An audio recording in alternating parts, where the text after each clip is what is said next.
Quand vous prenez une décision de qualité, vous ferez mieux de savoir quand vous la prenez que vous allez avoir des difficultés à continuer. Restez avec nous dans Jouissez de votre vie.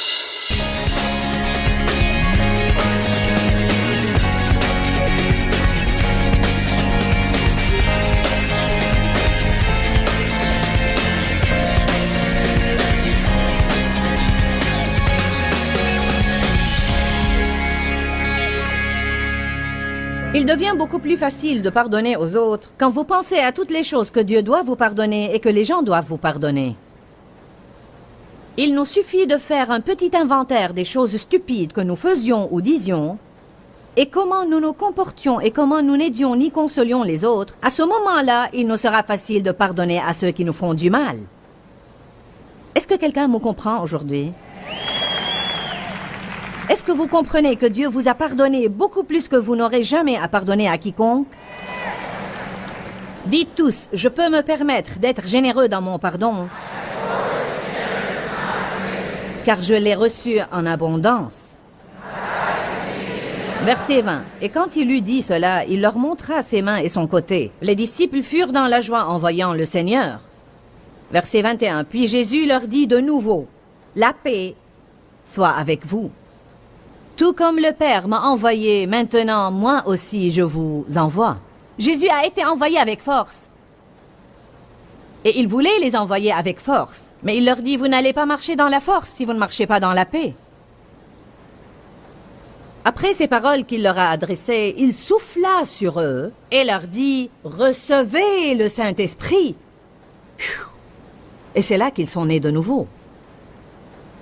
Maintenant que vous avez reçu le Saint-Esprit et que vous êtes menés et dirigés par lui, ceux à qui vous pardonnez les péchés, ils leur seront pardonnés, et ceux à qui vous les retiendrez, ils leur seront retenus. Je crois qu'une partie de ce qu'il dit là est, si vous ne pardonnez pas aux autres, vous retenez leurs péchés en vous et ça va vous tourmenter. Si vous leur pardonnez et les libérez, vous serez alors libérés vous aussi. Ne pensez-vous pas qu'il soit extrêmement intéressant que la première chose dont il leur a parlé, après avoir reçu la force de Dieu dans leur vie, soit le pardon? Je veux dire, nous devons tirer quelque chose de ça. Il aurait pu leur parler de toutes sortes de choses, mais la première chose dont il a parlé était, bon, si vous allez être nés de nouveau, et si vous allez marcher comme j'ai marché, et si vous allez vivre dans la paix et vivre dans la force, alors recevez le Saint-Esprit. Maintenant, c'est ce que j'attends de vous, pardonnez aux autres. Mon Dieu, que pouvons-nous tirer de ça autre que ce qui est dit? Personne ne peut dire combien de fois, parfois, même en même temps, des gens peuvent avoir 4, 5, 6, 7, 8, 9 ou 10 choses accumulées en eux. La Bible dit, la charité ne soupçonne point le mal. Est-ce que vous gardez des dossiers? Vous gardez un relevé de compte? Vous avez fait ça, et je me rappelle quand vous avez fait ça, et ça, et ça. J'étais comme ça. Quand je me disputais avec Dave, je revenais en arrière jusqu'au jour de notre mariage. Une semaine après notre mariage, quand sa famille allait nous visiter, il était sorti au parc pour jouer au baseball et il m'avait laissé à la maison pour faire le ménage. C'était une de nos premières disputes.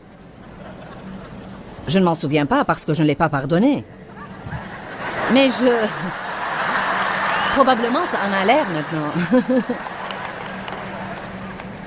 Je m'en souviens car j'avais l'habitude de l'emblâmer tout le temps. Et il me disait, mais enfin, où est-ce que tu emmagasines tout ça? Je l'avais sur mon relevé de compte. Certains de vous gardent en eux des dossiers qui ont besoin d'être effacés par le sang de Jésus. Alléluia. En fait, je veux vous montrer une chose. Je veux que ceux qui sont en arrière sortent le registre qu'on utilise lorsque les gens sont sauvés. Je veux vous montrer ce que Dieu doit faire pour vous et nous allons le montrer à la télévision aussi. Je veux que les gens voient ça. Vous savez, nous avons toute une vie de péché, péché, péché, péché, péché, péché, péché. Et qu'arrive-t-il quand nous sommes nés de nouveau? Toute notre dette est annulée. Notre registre est essuyé totalement, payé intégralement. Certains de vous doivent prendre une décision ici cet après-midi, d'essuyer quelques registres et de tamponner, payer intégralement. Êtes-vous prêt à nous montrer le film?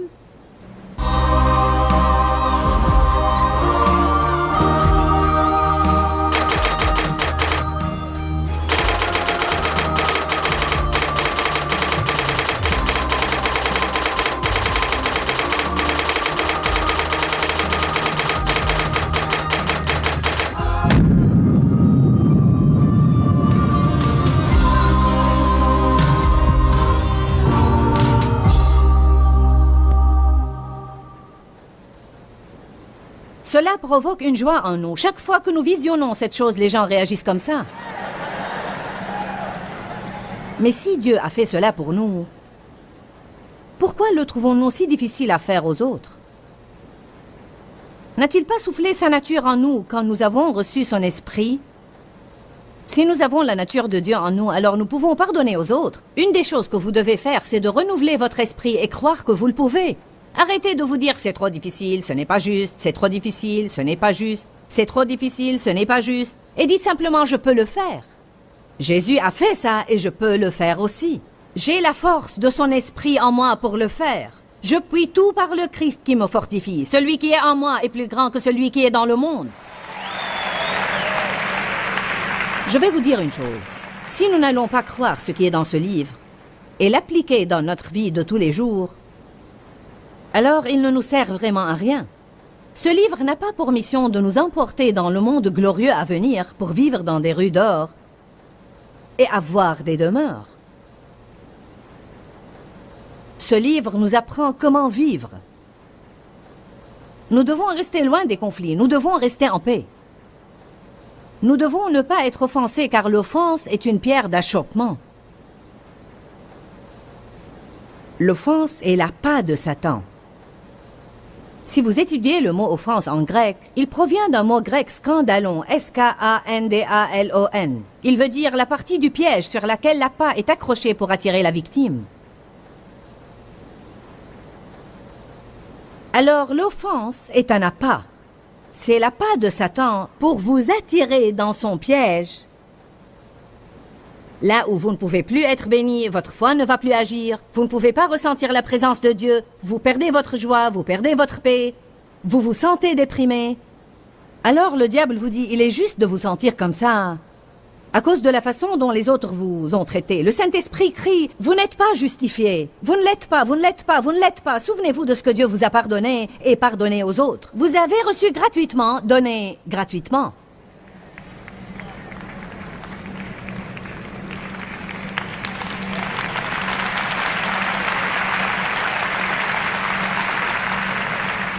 À qui devriez-vous pardonner? Nous avons déjà dit l'autre soir que vous devez être en paix avec vous-même, avec Dieu et avec les autres. Régulièrement, vous devez pardonner aux autres, mais régulièrement, vous devez aussi vous pardonner. Et bien que Dieu n'a pas besoin de notre pardon, comprenez bien ce que je veux dire quand je dis « vous devez pardonner à Dieu ». Vous ne le devez pas parce qu'il en a besoin, mais si vous avez quelque chose sur le cœur envers le Seigneur, parce que vous êtes déçu d'une chose qui est arrivée ou qui n'est pas arrivée dans votre vie, vous devez la laisser tomber et passer. Vous devez déboucher vos tuyaux. Cet après-midi, je suis le plombier du Saint-Esprit. Nous allons déboucher vos tuyaux. Amen. Afin de permettre à l'eau vive du Saint-Esprit d'y passer de nouveau. Vous devez laisser passer les péchés d'il y a longtemps et les péchés de ce matin. En fait, vous n'y pouvez rien. Il n'y a pas de sacrifice que vous puissiez offrir à Dieu qui lui soit acceptable, sauf le sang de Jésus. La Bible nous dit, si vous confessez vos péchés, il est fidèle et juste pour vous les pardonner et pour vous purifier continuellement de toute iniquité. Que veut dire cela? Lorsque Jésus nous assure une relation avec Dieu, il ne nous pardonne pas qu'une fois, il s'attend à devoir le faire continuellement. La Bible dit qu'il est assis à la droite du Père et qu'il intercède continuellement pour nous. S'il prie pour nous tout le temps, c'est que nous en avons besoin tout le temps. Avant de décider de vous marier, vous ferez bien de regarder cette personne et de vous mettre une chose dans la tête. Si je vais vivre avec toi, je vais avoir à te pardonner peut-être chaque jour.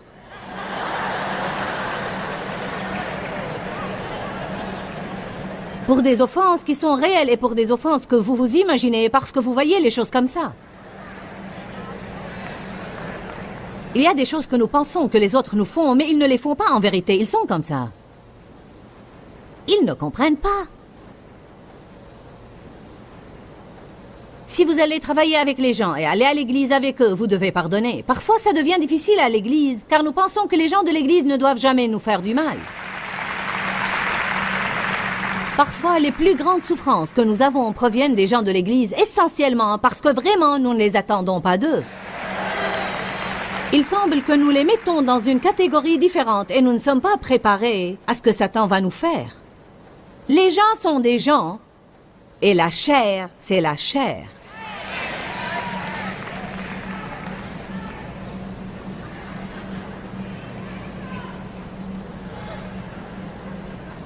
Pardonnez-vous. Demandez et recevez afin que votre joie soit parfaite. Libérez-vous de la prison. Libérez les autres de la prison. Si vous êtes fâché contre Dieu, vous n'avez pas eu de réponse à votre prière. Vous avez prié pour la guérison, pour avoir un enfant, pour une promotion, prié pour une augmentation et vous ne les avez pas eues. Vous êtes confus, vous ne comprenez pas. Décidez de faire confiance à Dieu et dites « je vais laisser tomber ». Car pardonner veut dire laisser tomber. Oublier une chose ne veut pas dire que vous ne pouvez pas vous en rappeler. Ça veut dire que vous décidez de la négliger. Vous décidez de ne pas la mentionner. Vous décidez de la bannir de vos pensées. Vous décidez, je ne veux pas m'occuper de ça, je vais me décharger sur Dieu de mes soucis. Et vous arrêtez de vous agiter en vous souvenant exprès. Chacun de nous peut devenir vraiment vexé si nous allons chacun dans un coin différent et restons là pour 5 minutes et déterrons du passé quelque chose que quelqu'un nous a fait. Je veux dire, nous pouvons devenir furieux. Mais savez-vous à quoi cela équivaut? Dieu m'a donné cet exemple une fois.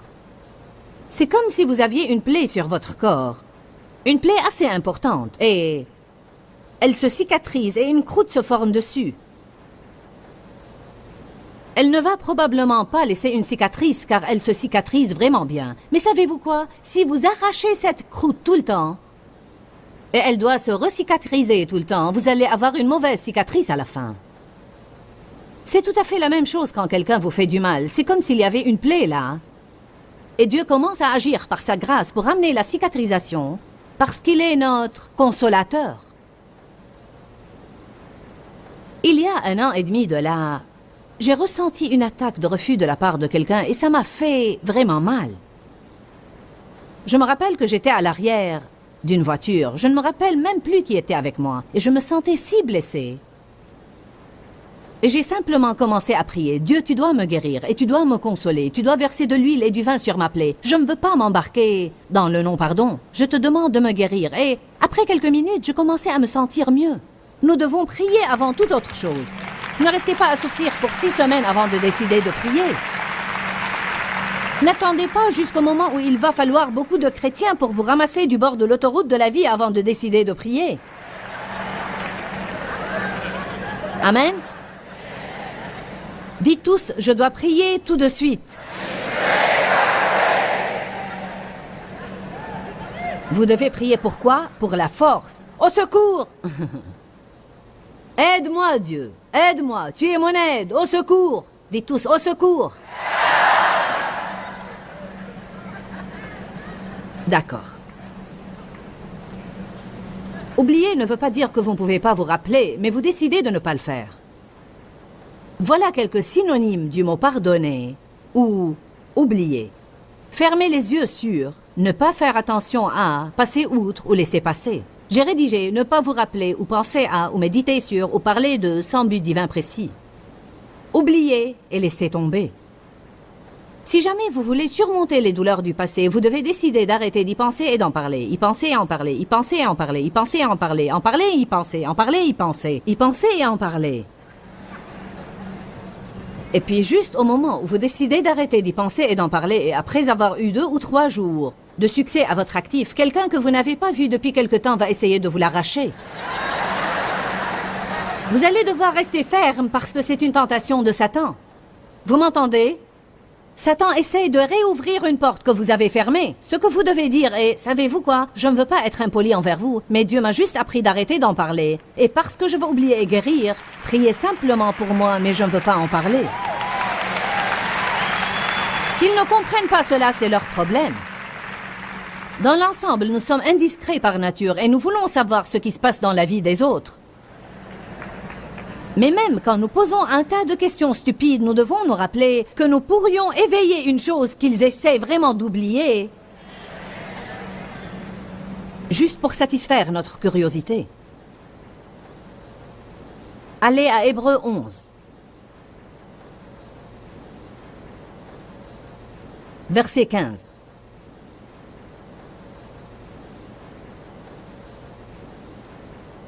C'est un principe dont nous devons nous rappeler. Il parle des Israélites. Il dit, s'ils avaient pensé, dites tous penser. Dites penser. Dites penser. S'ils avaient pensé avec souvenir nostalgique à ce pays d'où ils étaient sortis, ils auraient trouvé une occasion permanente pour y retourner. Il dit, si vous voulez retourner là où vous étiez, n'arrêtez pas d'y penser. Car vous y retournerez dans vos pensées. Et retourner mentalement est presque aussi mauvais que retourner physiquement. Pas seulement cela, car plus on pense à une chose et plus elle grandit.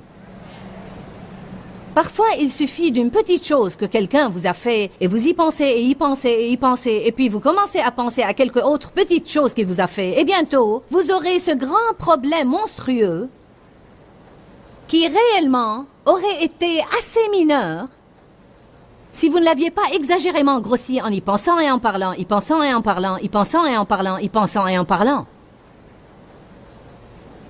Ne pas y penser ne veut pas dire qu'il ne va pas vous venir à l'esprit. Renversez les imaginations et toutes choses hautes et élevées.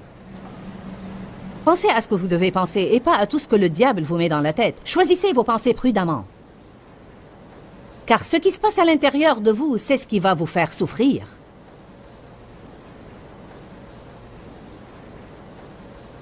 Quand vous pensez au passé, vous éveillez vos émotions. C'est comme si vous mettiez du sel sur une plaie. C'est comme une mémorisation des offenses et cela vous met dans une mauvaise disposition contre cette personne si vous venez à vous voir. Si quelqu'un vous fait du mal et que vous dites que vous lui pardonnez, je te pardonne, oublions cela. Reprenons l'incident à propos de Dave lorsqu'il m'a corrigé et que ça m'a pris quelques jours pour dépasser cela. Et une fois j'ai décidé, d'accord, j'étais vraiment sincère, j'ai dit je suis désolé, oublions cela. Alors, si j'étais resté à y penser, et y penser, et y penser, et y penser, et y penser, la prochaine fois que Dave me ferait du mal, je me retrouverais au point de départ. Je n'aurais plus voulu lui parler de nouveau. J'aurais senti les murs s'élever entre nous. Alors, lorsque Satan présente une chose à votre esprit après que vous ayez décidé de pardonner et d'oublier, lorsqu'il ranime le souvenir de cette chose, vous devez le refuser. Vous dites, eh bien, je n'y peux rien, Joyce, je ne fais qu'y penser. Je vais vous dire, si vous pouvez, vous dites comment? Pensez à quelque chose d'autre. Je veux vous citer brièvement les étapes du pardon et de l'oubli. Car il y a quelques pas bien déterminés, et je pense que beaucoup de gens veulent les prendre et même commencent bien, mais n'aboutissent pas à la fin. Premièrement, si vous allez pardonner à quelqu'un, vous devez le décider. Aujourd'hui, certains de vous doivent décider. Je vais pardonner à cette personne. Je vais surmonter cela, je vais oublier, je vais laisser tomber. Qui est prêt à prendre une décision aujourd'hui à propos d'un certain incident? Vous pouvez dire, d'accord, je vais décider. Combien de vous ont décidé auparavant? D'accord.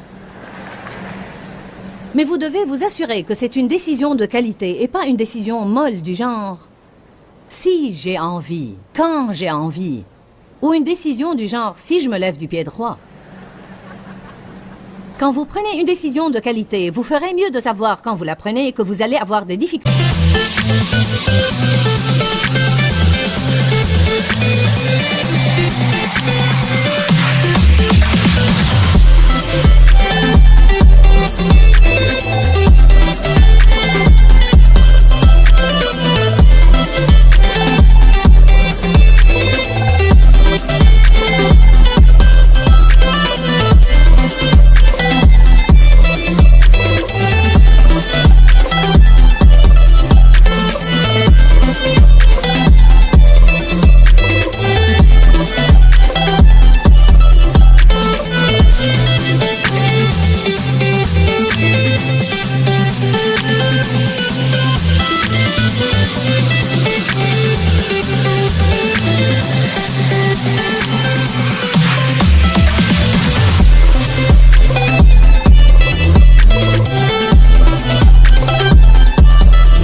à continuer.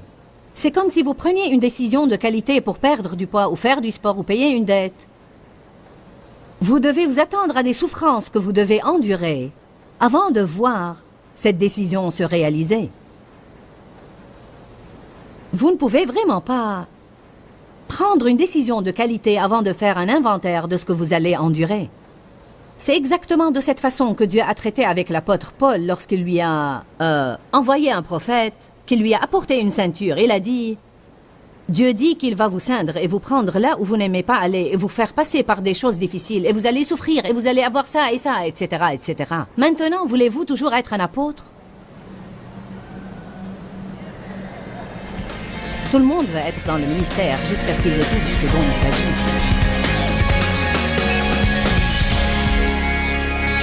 En fait, je ne sais même pas vraiment comment vous dire combien ce sujet de pardonner et d'oublier est important. Je veux dire que beaucoup de gens se gâchent la vie parce qu'ils gardent une amertume et un ressentiment envers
quelqu'un ou qu'ils ont des offenses accumulées dans leur cœur. Je veux vraiment vous dire que pardonner aux autres ainsi que vous pardonnez vous-même est la clé d'une vie plus heureuse et plus agréable. Vous allez être malheureux si vous ne pardonnez pas. Le non-pardon est vraiment comme de la crasse spirituelle sur notre esprit qui amène la torture de notre propre vie. En plus, le non-pardon ouvre la porte au diable. De nombreuses fois, nous faisons entrer l'ennemi dans notre vie à travers le non-pardon. Quelles sont les raisons pour lesquelles nous devons pardonner? Simplement parce que Dieu le dit. Votre foi n'agira pas si vous ne pardonnez pas.